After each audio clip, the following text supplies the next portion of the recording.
Okay, so good evening, everyone. Here comes the monthly session for this mastermind, and this is an Asia one. And my name is Rita Chui, founder of AsiaHRM. And today I'm very glad that this is our fourth session. That meaning that this is our fourth month having the mastermind session. And for this month, we are having the topic of learning and development, LMD. And this time very special because I have invited a special guest, my friend Lin Pro from Singapore, who is going to share with us. And since we have a small team here, so I would like to spend some time, maybe each of us, to introduce your name, your company, and your country. Okay, so let's start with, like Lin, you will be last, okay? So let's start with Tony. Tony, can you unmute yourself and then just give a brief introduction? Hello, can you hear me, please? Yeah, I can hear you, Tony. I'm Tony. Actually, don't be mistaken. I'm not from India. I'm from Mandalay, Myanmar. I had worked in international hotels for more than 2 decades. And unfortunately, in 2017, the company was sold out. Afterwards, I became a freelance teacher trainer. Currently, I'm teaching not only HR management, but also hotel management as well as English language classes. Okay, thank you, Tony. Next is Foster. Hi, good evening, everyone. I'm Foster Yu. I'm from Hong Kong. I'm one of the members, core members of AsiaHRM. My profession is in training, training development, learning, and coaching, and also recruitment. Very nice to meet all of you. Thank you, Foster. Next one is Zul, our guy from Malaysia. Hi, Rita. Hi, everyone. My name is Zulhami bin Abdullah. Just call me Zul. I'm currently the head of HR for Honda Malaysia. So nice meeting you all. Thank you, Zul. He is also the country lead for our Malaysia mastermind session, right? So we are having one this Saturday. Yeah. Very energetic. Thank you, Zhu. And the next one is Zhu. Is that Zhu Yi Wong? Would you mind if you introduce yourself? Hi, I'm Shu Yi. I'm from Malaysia. I stay KL. I'm from Stan Life. I'm actually a HR manager in that company, handling overall HR. Thank you. Are you going to show your face? No, I'm actually not in the, not going to show. Okay. Yeah. That's okay. So thank you. And Martha, is that Martha?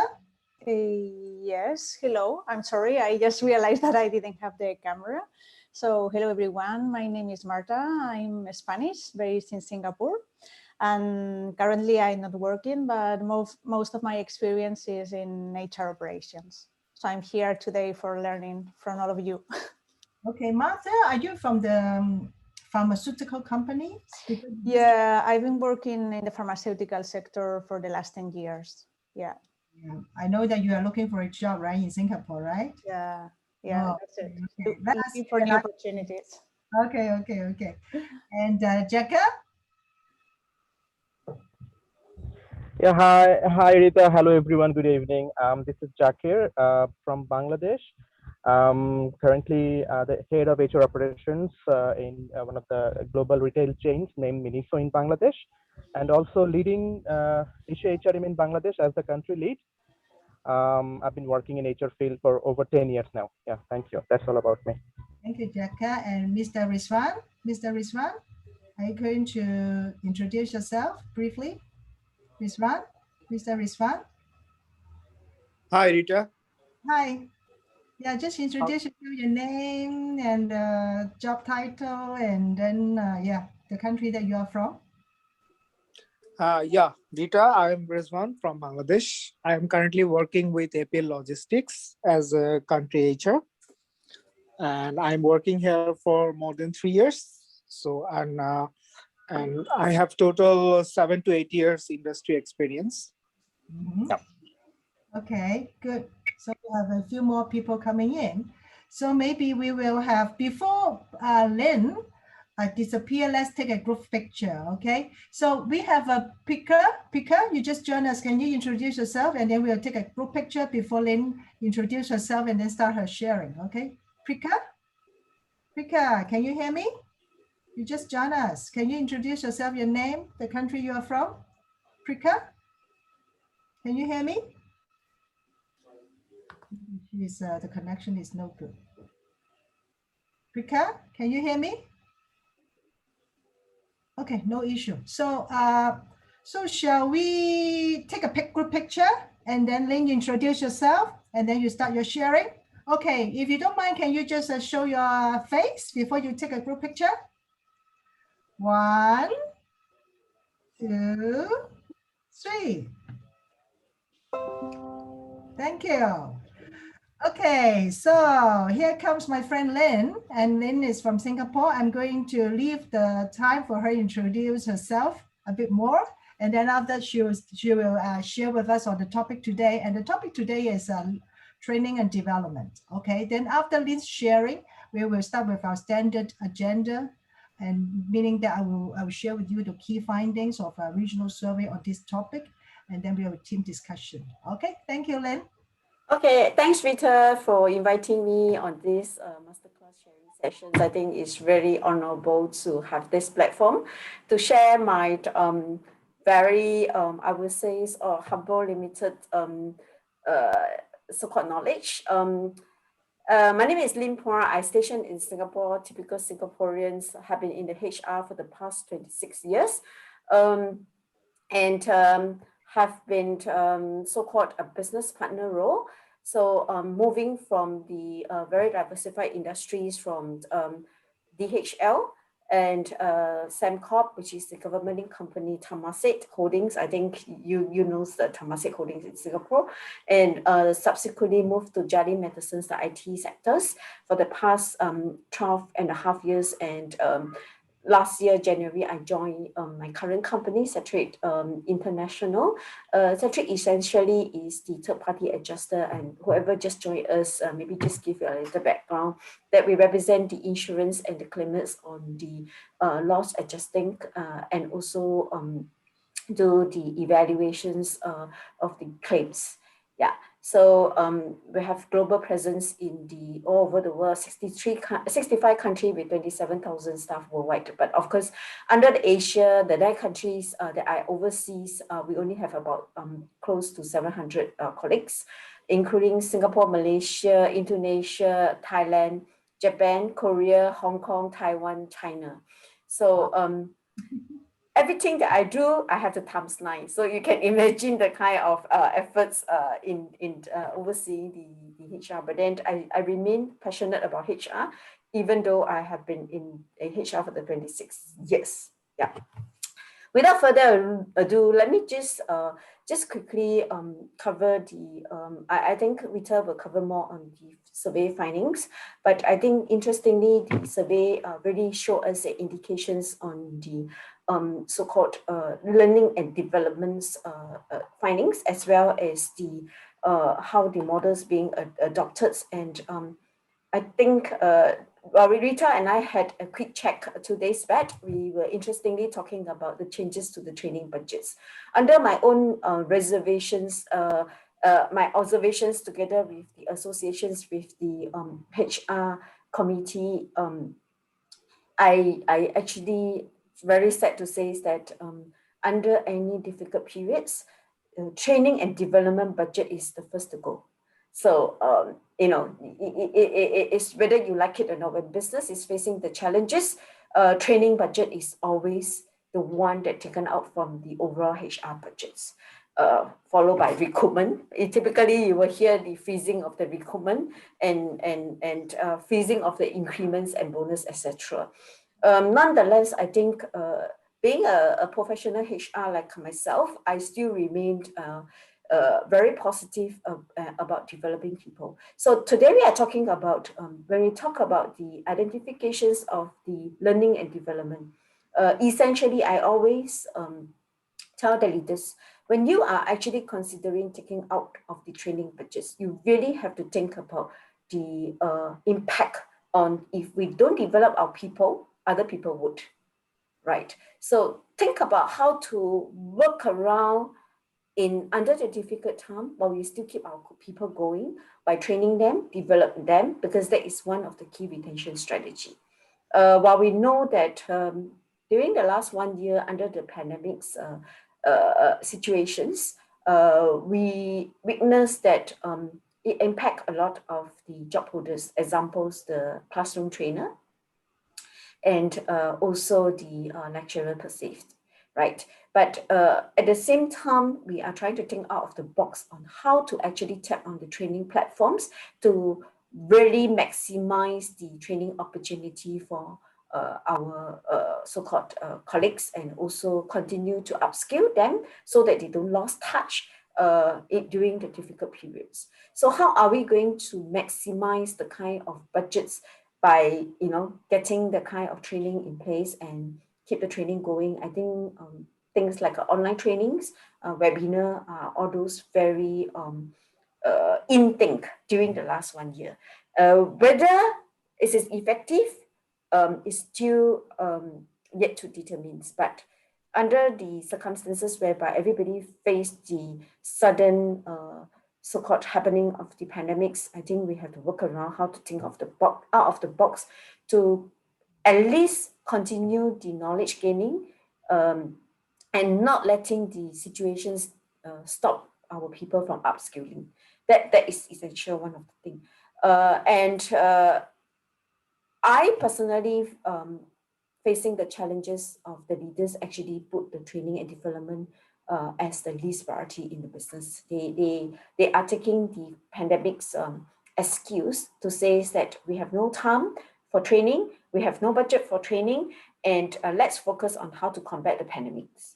But they have actually forgotten about the continuous learning opportunity will ensure that the productivity and the efficiency are not being compromised.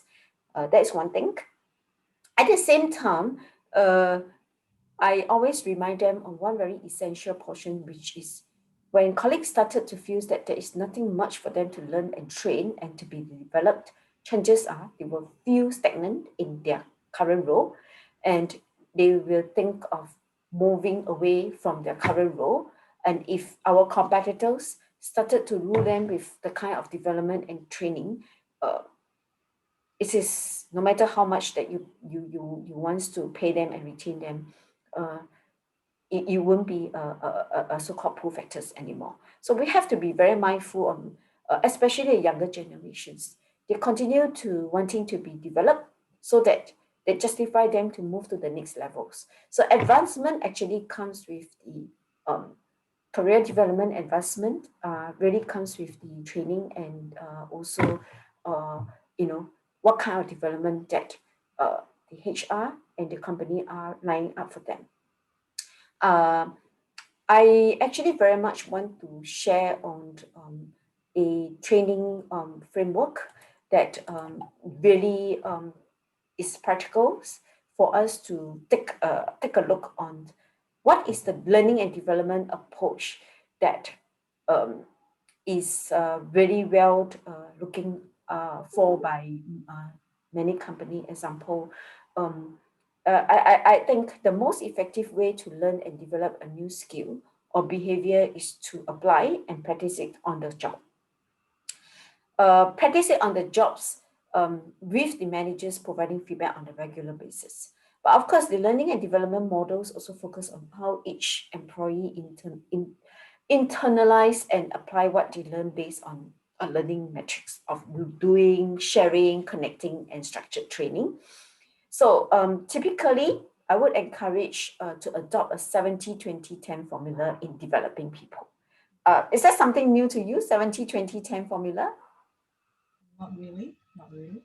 Yeah. So I guess a lot of you are pretty familiar with that. We're talking about 70-20-10. We're talking about 70% on the job experience, and then 20% on the sharing and connecting, and 10% on the structured learning experience. So when you look at the 10% structured learning experience, which is one of the typical things that we talk about, the classroom trainings that is hard to really materialize in light of the pandemics. And I would say that in the past 10 months or so, people started to think about how to think out of the box to have a structured learning experience. That is, well, it is not possible to have a structured classroom training or activity-based workshop or anymore. Then how are we going to have an e-learning modules and course to supplement that portion? And how are we going to have the kind of webinar to substitute the typical seminar and master classes that that we usually have a big group of people attending a seminars or attending some of the events, gathering at hotels, ballroom, just exchange and network. I guess over the past 10 months or so, people already started on how to think out of the box to have the kind of structured learning experience, right? But in the course of our work, I would say is that 70% of the job experience are very, very critical to the ensuring the employee are able to adapt to the environment, apply the new learning in the real situations, so that they can experience a special or stretch assignment and also have an expanded responsibility within the role. Cross-functional, cross-department or country exposure are some of the on-the-job training experience that surrounding 70% comprises 70% of the developing people. I think that is a very essential portion, and which as a HR professional, I always encourage the HR committee members to really apply this on the job training experience if you do not have a significant budget to send them for any classroom training or any developments program that you need to spend the money in. Yeah. Of course, the 20% sharing and connecting are pretty much to do with the mentoring and coaching, and how are we going to the managers and supervisors actually play an important role in these portions, that they have to really able to connect with the subject matter expert and share the informations across to the team members, and also give feedback to their team members so that they understand some of the sharings and also connecting the skills to the course of the work. 10%, of course, is the kind of structured classroom training, team building, activities-based workshop, seminars, masterclass, e-learning modules.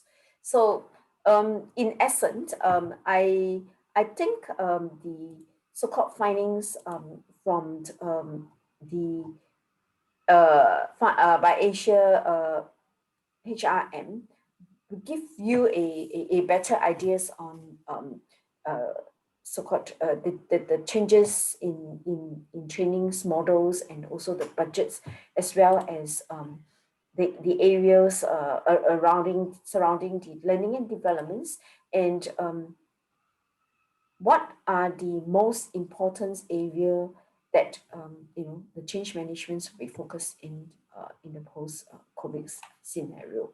So yeah, I think essentially these are my limited knowledge that I hoped I give you some so-called insight on the learning and development framework. Yeah. Thank you, Lynn. Actually, Lynn, I have a question for you. I'm not sure, you mentioned at the very first beginning that training budget will be the first item to be cut, right? Especially in times of pandemic. So in your company or in the company of the participants tonight, would you invite any outside consultant to conduct training for your staff this year? Would you consider that? Yes, actually, to me, even though the training budget has been taken one part, whether you like it or not, whether it is so-called conduct via webinar or online, we still invest a significant amount of that training, because they are typical training that are essentials to the work knowledge, and also. I must say that some of the trainings that we invite our clients to attend, when we invite our clients to attend, means that potentially we also try to market ourselves. When we market ourselves, we also gain the kind of business prospect from conducting the kind of training. Yeah. So the training is not only confining to our internal colleagues, but it's also extended to our clients. Wow. Yeah. There is a very good reason that you can persuade your management to conduct this kind of course, right? Because you might and I must say that in light of the COVIDs, where we understand the budget is limited and we need to actually maximize it. In fact, I took on some training myself. Yeah. Like I train my hiring managers on the interviewing and selection skill. Yeah. Things like this, you know, it's not a very structured synopsis, but then at least some guidelines and informations or trainings to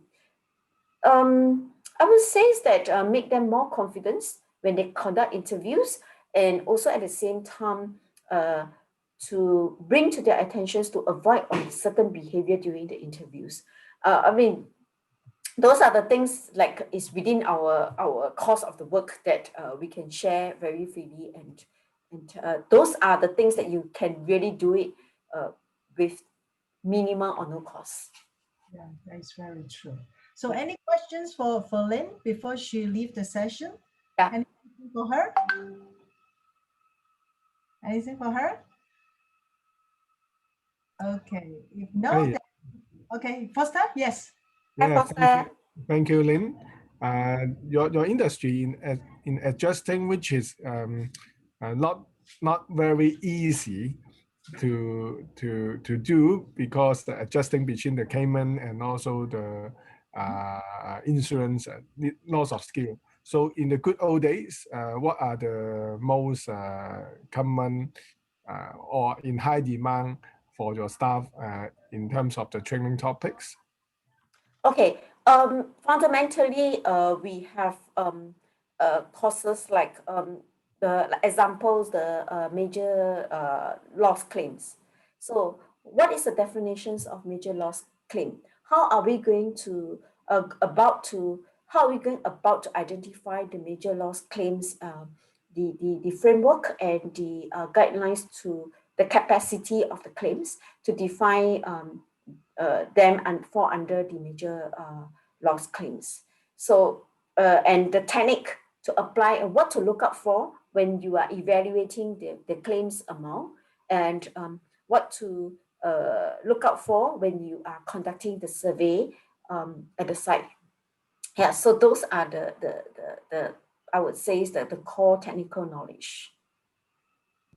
So, and how about would your company invest in, say, the soft skill or management skill, leadership skill? What is the proportion? I would say that we are focusing very much 70% on the technical and 20% on the soft skill, and the 10 is like or maybe the 5% on others, personal effectiveness. So the soft skill actually becoming more significant because while we know that technical skill is part of the business, right? And people needs to equip with the technical skills so that they can help us to carry out the so-called technical aspect.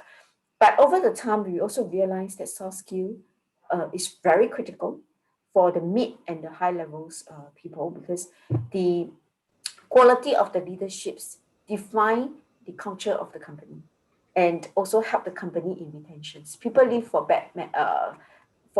because of the bad leaders, and we realize that our leaders should be equipped with the necessary things like effective communication skill, interpersonal skill. So those are the soft skills that we feel that it cannot be overlooked while we are focusing on the business technical skill. Yeah. Thank you very much. Can I ask a question there? Yes, Tony. Yeah. How do you go about measuring the success of the training sessions being conducted? Okay. The effectiveness of the training is very hard to measure, but we have a system whereby we have a post-course evaluation process.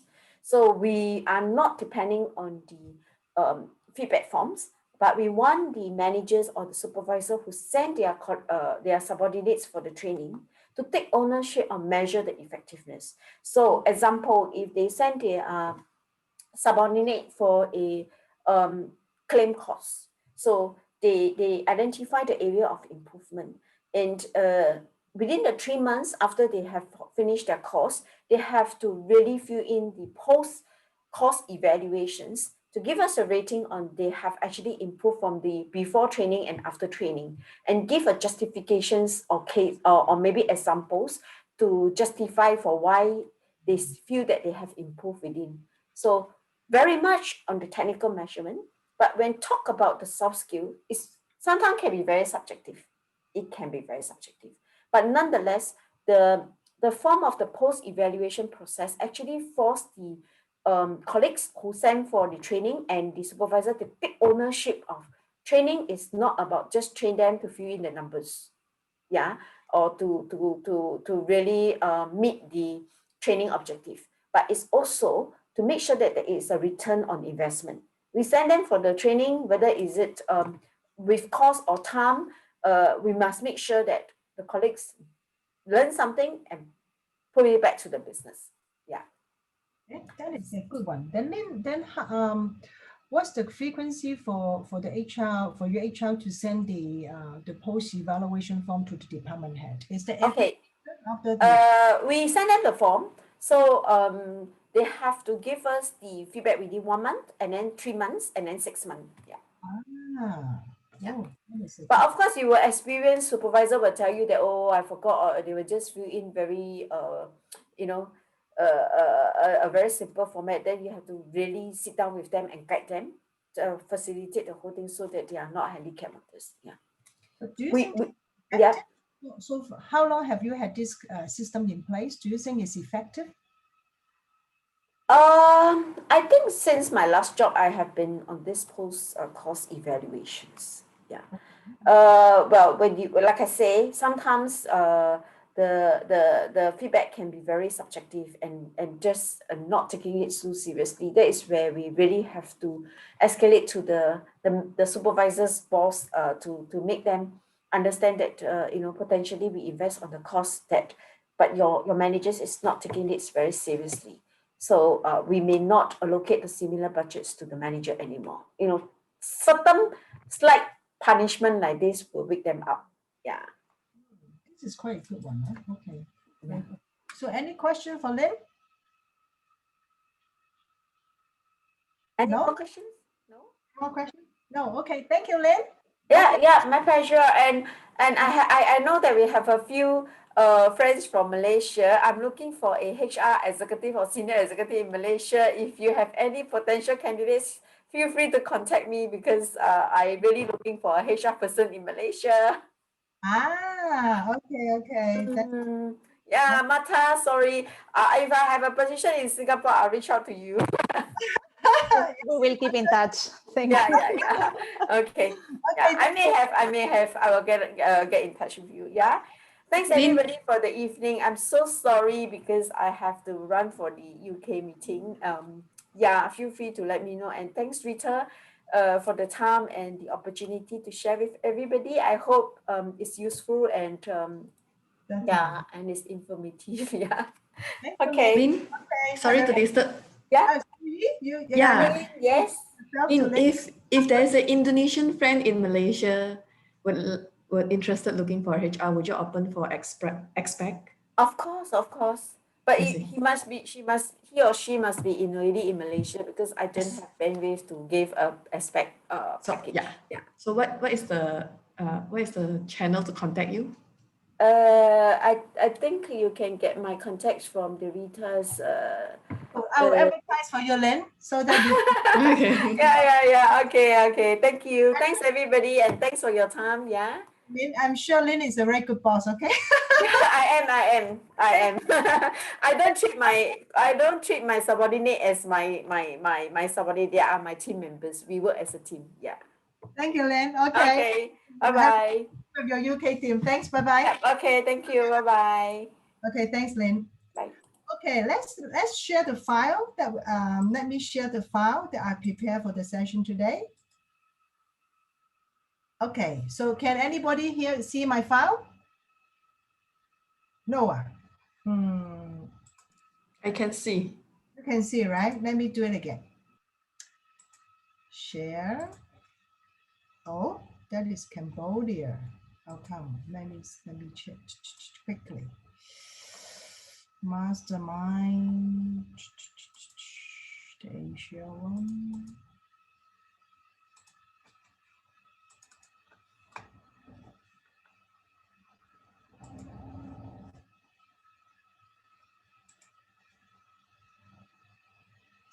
This one. Share. Can everybody see it? Still cannot? Yes, I can see it. You can, right? Can, right? Yeah, it's okay. We can see. Can, right? Okay, good. First time, yes, right?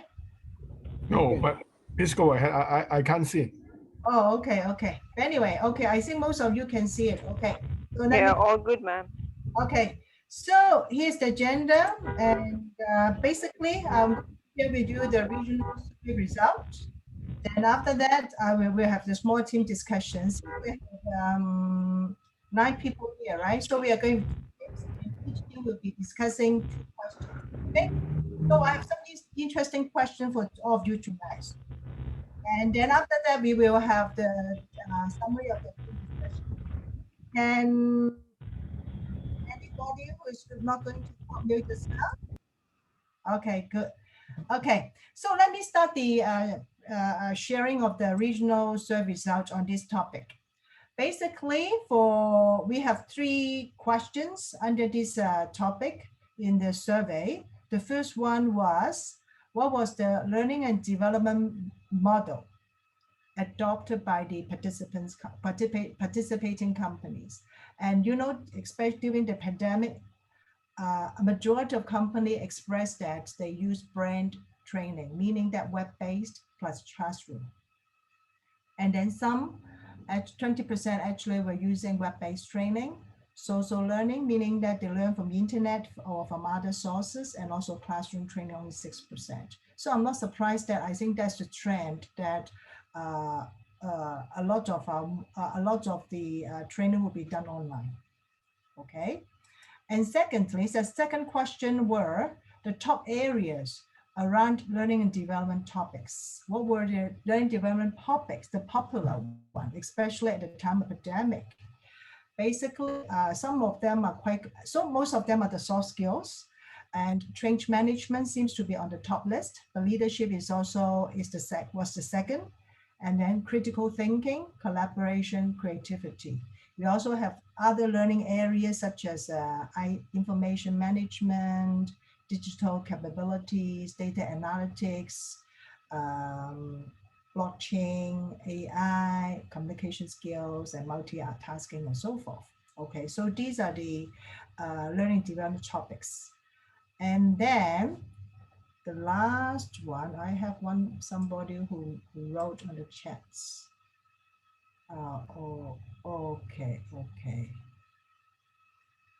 Okay, sure. And then the last topic would be budgets. Lynn also mentioned about the budget, right? And this is the overall findings in terms of the budget used in training. No change, 46%. Actually, we were quite surprised when we got such findings from most of the countries. Actually, no change, and some expressed that they would have budget reduction, budget increase 19%, and then we also have some no budget allocated and so forth. So here are the situation of the participating companies in terms of the changes to the budget.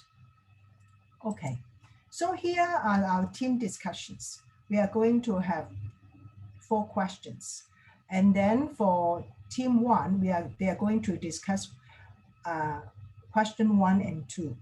Okay, so Tony, you will be the facilitator for team 1. Okay, and then the first 2 questions. I'm going to post these 2 questions to the chat group. after I have speaking out the questions, okay? So for the first questions, what are the best way to measure the impact of training? We discussed about the effectiveness, right? How about what are the best way to measure the impact of training? Secondly, Lynn also mentioned about the learning model of 70, 20, and 10. Is this model the best? If not, why? Okay, so let me repeat about this 70. 70 is on-job training. 20 is interaction with co-workers and also managers. Basically, we can use mentoring and coaching as a kind of training. And then 10% is the formal training. So for question 2, is the training model 70, 20, 10 the best? If not, why? Okay, so these 2 questions are for team number 1, led by Tony. Okay, Tony, clear, right? And then I'm going to post it on the chat box, okay? And then for team and the other team, they will be answering 3 and 4. For question 3, quote from Richard Branson: train people well enough so they can leave. Treat them well enough so they don't want to. What do you think? Do we really need to, should we spend money on them? If you know that eventually they'll leave the company, what do you think? Okay. And the 4th question is, what should be included in an effective training management program? In the survey result, actually leadership was quite a popular training, right? So what should be included in an effective training program? Okay, so I'll be leading the team answering these 2 questions. Okay, so Tony, are you clear about the first 2 questions? You need to be clear. The first one, the best way to measure impact of training. And the second one is the training model 70, 20, 10, the best. Okay, so I give you the time. I'm going to post all these questions on our chat box so that everybody can see it.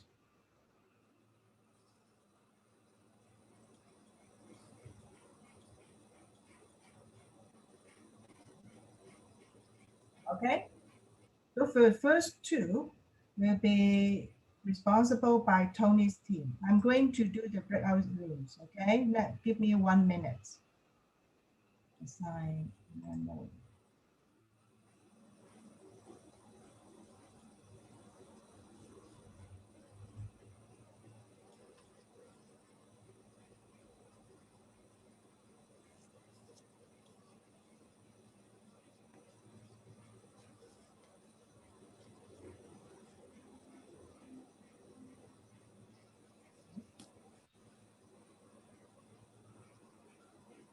Hello. Yes. Yes, Will Tony. we have, breakout rooms or not this time? Pardon me? Will you break the group? Yes. Yeah. Yes. So we will have 20 minutes for the team discussions. I'm now opening all the rooms, okay? Tony, are you ready? Okay.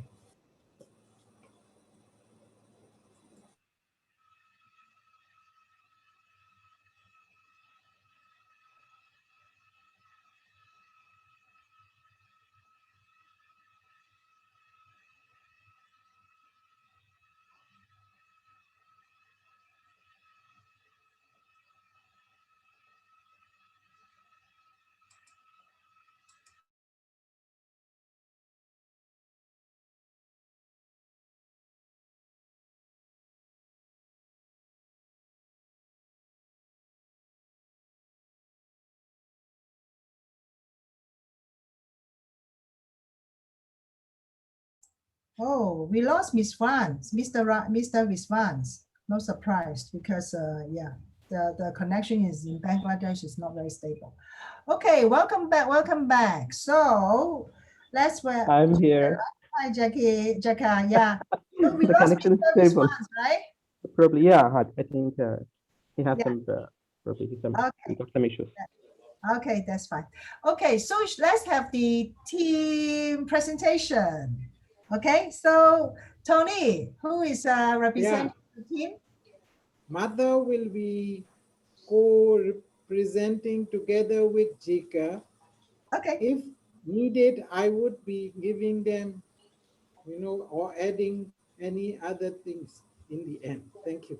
Okay, so Martha, so the first question is goes to Martha, right? Martha is going to present first question. Yeah, I will start and then Yika will add the rest of the comments. So basically what we have discussed is the best way to measure the impact on training. We have identified like different ways of measure, formal and informal ones. So the formal one will be asking the participants to fill out some form about the opinion of the training, and this form will be revised later by HR and the manager. And there will be an informal ones that HR will be around to the workplace and identify the different attitudes or the result that we want to achieve with this training is being in place. Also, we will check through the clients. At the end, they will have an opinion about if this training has been successful and there has been changes. And also we have been identified that it's important to define from the beginning with the business, what is the expectations that we have with this training. At the end, having different hypotheses and see if really we are increasing any competency or anything there. And let me check the notes. Maybe Yika can add more things. Yeah, the thing I was discussing on the measuring the impact of training and development processes, that's I was discussing on basically we can give some few stages to go.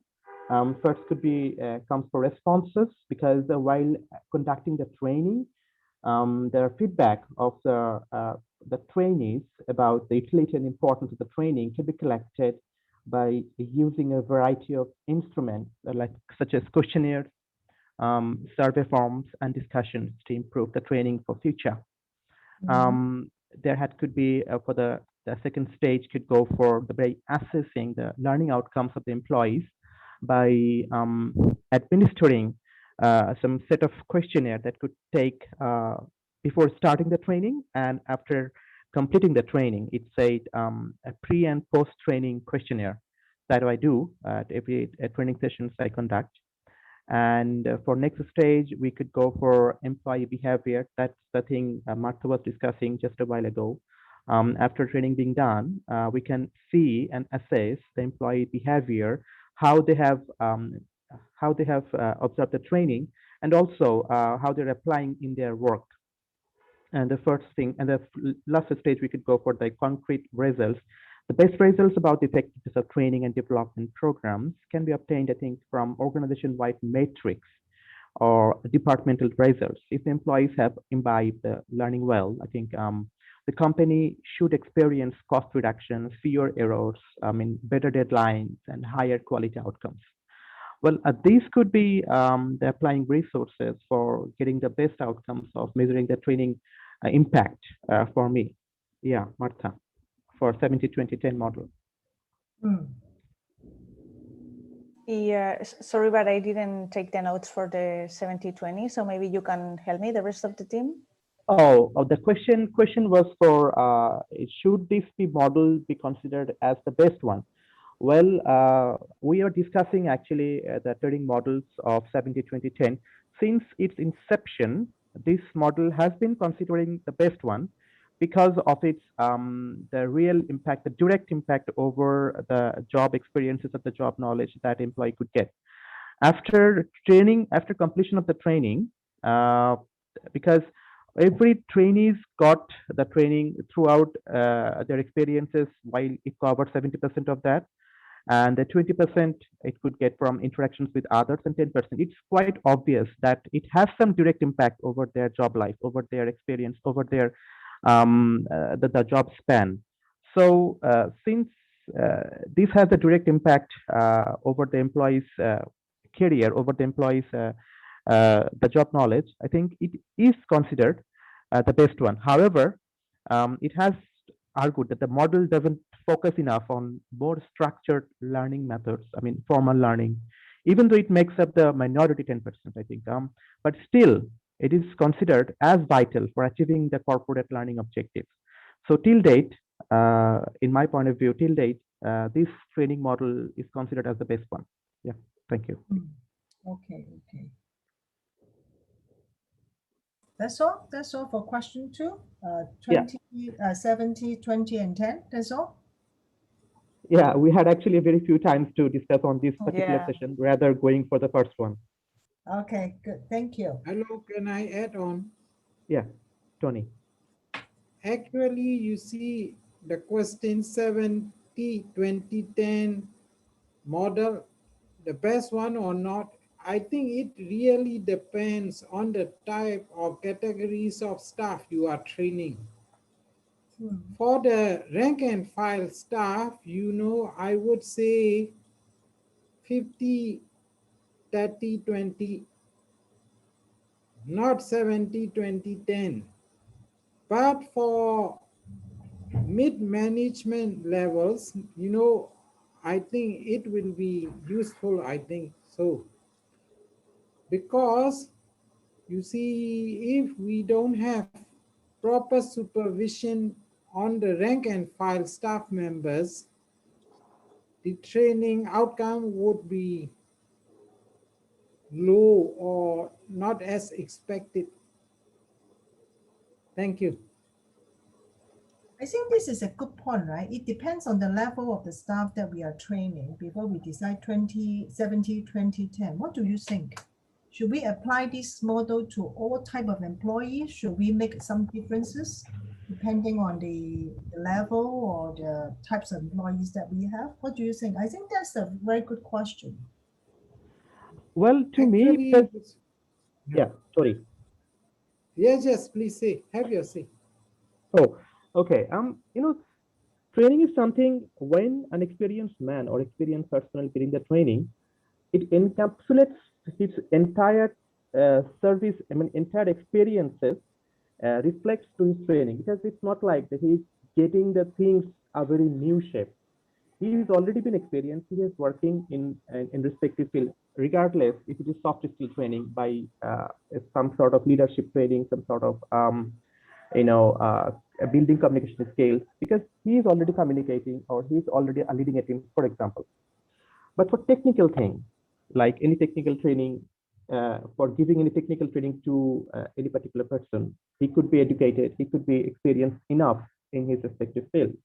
So giving the training actually encompasses him 70% of his entire experience, because the rest of the 30% is interaction from his co-workers, and the 10%, I mean, it's a formal learning from that can be gained from that particular training session. So I think experiences covers the most for me.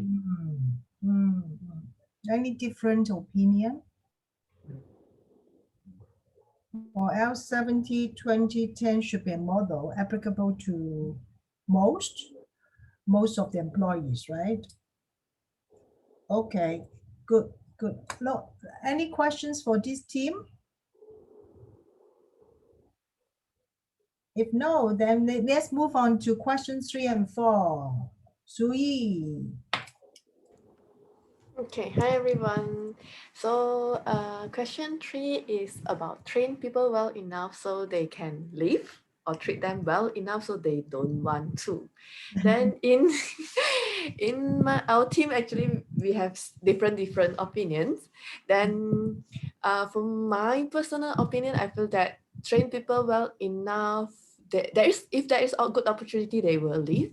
That if they are competent enough, then however, I feel that treat them well enough means that the company actually will spend for the people as well. Then a live example that we have in my team is from Rita, that she is actually working in one ex-company which she loves it, and she would like to work extra hour almost every day, because of the company know how to appreciate, spend a lot of training modules for her to actually develop, so that she feels that there is no no reason for her to actually leave. Then next will be what should be what should be included in an effective leadership program, right? Yeah, so we actually conclude that the key component will be the relationship building. Then on top of that, we feel that the fundamental of the leadership skill should be there. The self-awareness of the leader, which they need to understand their behavior that impact the organization outcome. Then communication skill, influence, and also learning agility will be the key fundamental component for leadership. Good, thank you. Any question for Zuyi? Any question for her? Anything to add up? Yes, Jacka? I was just wondering to know this code actually, the train people well enough so they can live, treat them well enough so they want to. Okay, like still people live, giving them the due training, giving them the due treatment. Still people are living. Still people live, for so many reasons. Why? Because I was just wondering, having these discussions in my mind, having this query in my mind. Still people live.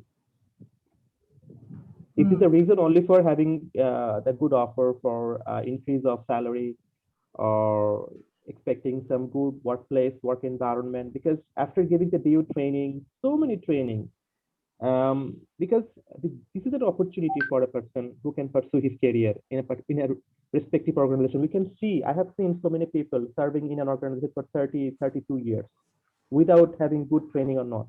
Still, I can see serving only 4 to 5 years, having a lot many trainings over his career, and still having a good treatment from that particular organization. Still, I've seen so many people are leaving. Why? I was just wondering if you have any discussions for this point.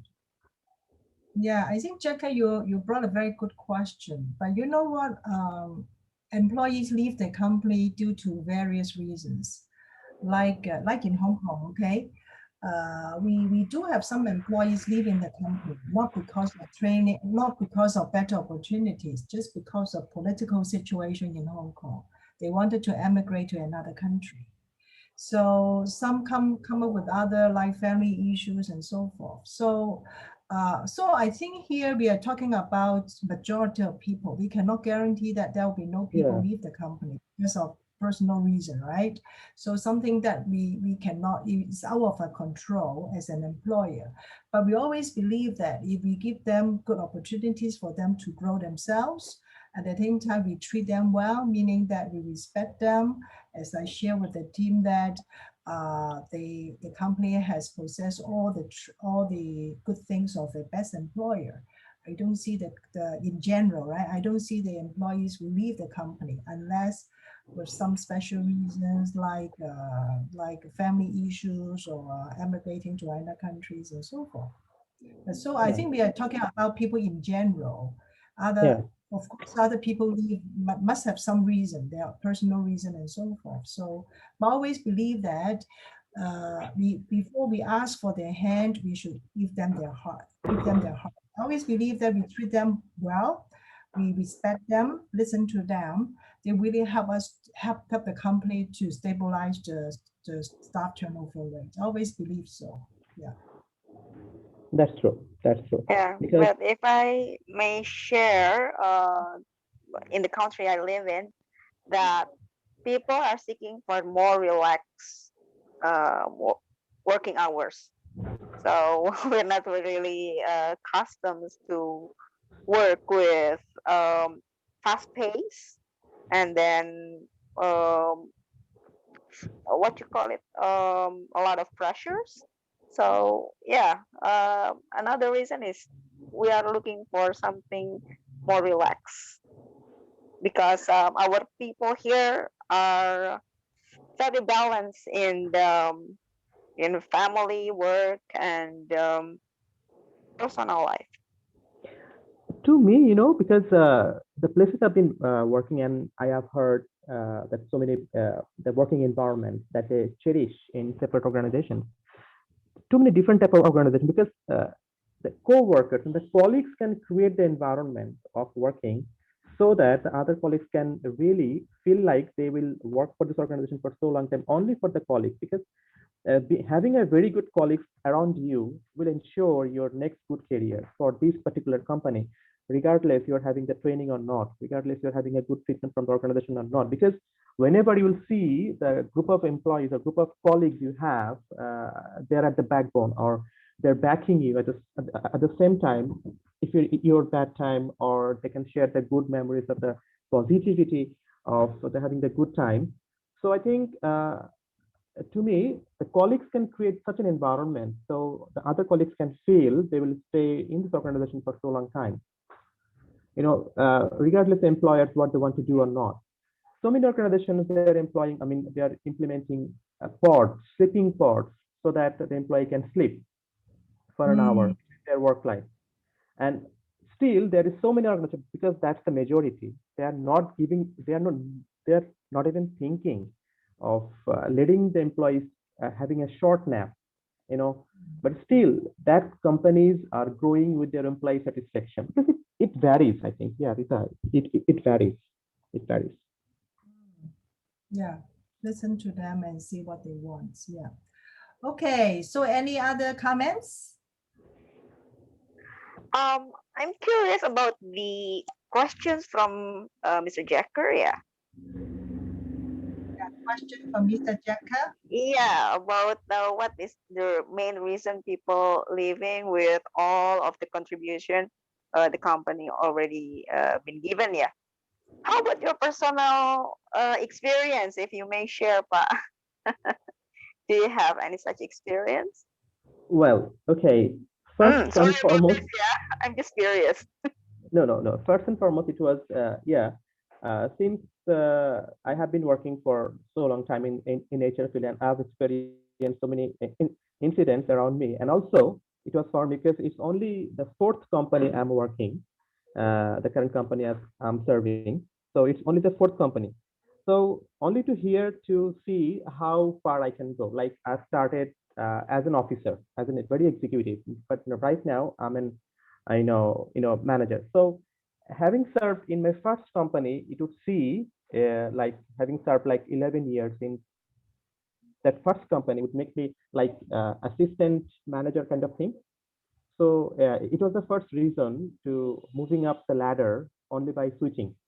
Yeah, that could be the one good reason to moving up to another company from one to see someone or see oneself to see in very good, but in more upward position, having provided that from that company's good benefits and all.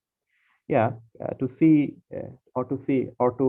switching the companies to only to see the very upward position. That could one reason I could say for myself. And another one is also, to see and explore the other organizations, what the other organizations are having the practices by giving or the deploying the benefits standards, but only by learning and experience and having the knowledge, being an HR personnel, to learn and to compare for the organizations to only to see the industry practices, because that is also for a careeristic view and also for my personal view for me, if you say. And that's the actual overview and the scenario for every person. But at certain stage, having served like 8 to 10 years, you will see that now it's time to stop, not to moving ahead, to stay for in one position or for any certain position for 3 or 4 years. Then you can move on for another position. Yeah, because you have seen so many changes, you have seen so many experiences from some other companies. You can see now, you can compare the industry practices. Now you can employ or deploy and suggest the company leader to implement such benefits in a particular organization, so that you can understand the pulse of the employees and also the pulse of the employers to retain the best talent. So I think having moved from one company to another also make you experience first, to see and to experience about the industry practice. At the same time, you improvise yourself with the designations and also salary. Thank you, Prika. Thank you, Mr. Jacker. Agree with that. The background must be either it's opportunity, better opportunity, or better money, right? Yeah, in first stage, I would say in first stage, like in 4 or 5 years, first thing better opportunity and then better salary. But after serving 6 7 years, then you will see that now where should I stay, or whether I should move, because that's Yeah, the true, question of your career. true, true. That's common. Okay, any other questions, Prika, for Jekka? That's all. Thank you. Okay, good. If no other questions, I would like those team leaders to send your notes to me so that I can consolidate all of them and send you the full file after the meeting today. Okay. So before we close the session, I just have some announcements. The Malaysia Mastermind session will be held on this Saturday, and Zui is the country lead. And for those Zoe from Malaysia, right? So you just feel free to join his session, and the topic for the session is leadership. I'm sure that they will have some in-depth discussion about this topic. And then Jekka, yours is on this 28th. Sunday, right? Is Yeah, that this 28th. Sunday? Yeah, 28th. Yeah. So Jekka, your topic is the same, leadership? Same, yeah, Yeah, same. Training and leadership. development. And what's the Training and time? development. 7:30 tonight, right? It's your Yeah, local, 7:30. right? 7:30 local Okay, time. good. And apart from the mastermind session, we are also having the monthly sharing session on the OKR. The full name of OKR is Objective and Key Results. It's a kind of Performance measurement framework. tool. Yeah, framework for setting our goals. Yeah, and in January we invited consultant to tell us what is this about, and response was very good. And in this session, February, we have invited corporate HR professionals to share with us their experience on the implementation. And we have 2 guest speakers from different big companies in Asia who will be sharing on the use of OKR, any hiccups that they've encountered and so forth. I'm sure, and Jekka will be the facilitator for the session. So I'm pretty sure it will be a good session, and it will be on this Saturday at 2:30 Hong Kong time or Singapore time, Malaysia time. Just feel free to join us so that we can learn more from the corporate HR in terms of implementation of OKR. Okay, and OKR has become popular in different parts of the world. Especially it was initiated by Google, because Google implemented it successfully and also was able to get very good business results because of OKR. Okay, so any other questions? Yeah, ladies and gentlemen, I just would like to add one more thing I forgot to share in the small group discussion before. What I think the best training program is our own experience. Learn from the mistakes. That's the most effective one. Yeah, Yeah, that's very universal truth. Yeah, thank you. Yeah, yeah, that's powerful. Very powerful. very true. Every time you Okay. fall, every time you rise up. Yeah, exactly. Okay, so if no other stuff, then let's close the session today. And thank you very much for joining. I'll see you next month. And I'll see you on this Great, great. Great. Okay. Very good Great. content. I love it. I love it. Thank you, Okay. ladies and Thank you. gentlemen. Okay. Take care. Have a good Bye-bye. day. Bye. Good evening. Bye-bye. Bye-bye. Bye.